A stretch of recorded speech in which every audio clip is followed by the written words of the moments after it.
Let's go back to Garrett Haake. What do you got for us, Garrett?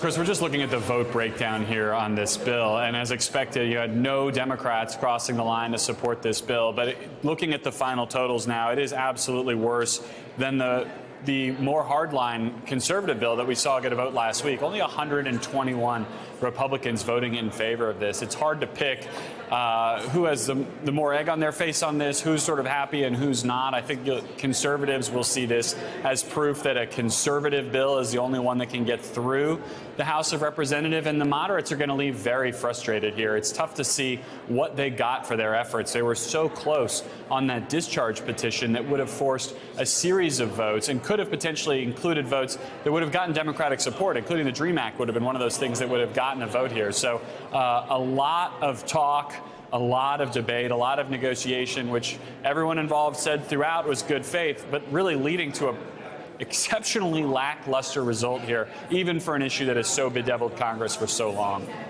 Congress, but also has been so much in the headlines, and that the president has made such a focus. So you do wonder, I mean, obviously all politics is local. We certainly saw that in New York with the election results. Well, but, you know, what are they going to take home? What are they going to say to their constituents? How do they sell their vote one way or another?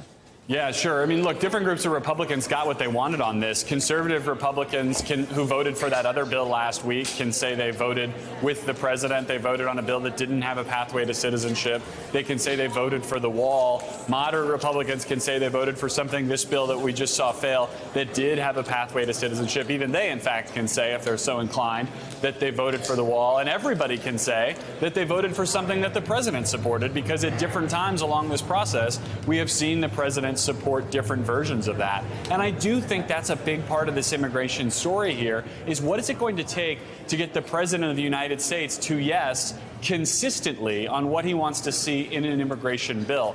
Both of these bills included things that the president has said are his big priorities. Both dealt with so-called chain migration or family migration.